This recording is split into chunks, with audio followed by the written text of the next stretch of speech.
Dans ce vide-grenier, pas de vases anciens ou d'électroménager, mais des cartes Pokémon et des jeux vidéo d'occasion. Ce dimanche, les passionnés de culture geek sont venus faire leur marché au Hall de Pau. J'ai pris 2 jeux de PS3, un de Minecraft et un de Batman, et ça m'a coûté 15 €. Et c'était une bonne affaire parce que ça fait des jolis cadeaux de Noël.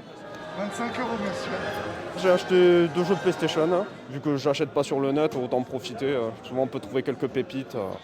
Derrière les stands, des dizaines de professionnels et particuliers qui espèrent écouler leur stock. Je sais pas, il doit y avoir 250 jeux peut-être, un peu plus. Donc un dixième de ma collection que je vide aujourd'hui. J'essaie en tout cas. De nombreux collectionneurs se croisent sur le site.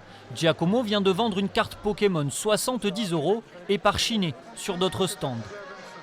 C'est un peu le but de la chose, quoi. Aujourd'hui, c'est d'arriver à vendre pour acheter d'autres choses à côté, chez le voisin, parce qu'il y a quelque chose qui nous intéresse. Outre les ventes et les achats, le vide-grenier a attiré de nombreux visiteurs venus profiter d'une partie de cartes ou de jeux d'arcade, version années 80. Je vais mourir en 2 secondes. Des gens qui viennent se balader dans un premier temps, pas forcément pour acheter, parce qu'on a aussi beaucoup d'activités, ce qui permet aussi de rester assez longtemps entre la scène, les jeux vidéo. Un vide-grenier en forme de mini-festival. Sur la journée de dimanche, il a rassemblé plus de 2000 passionnés de culture geek.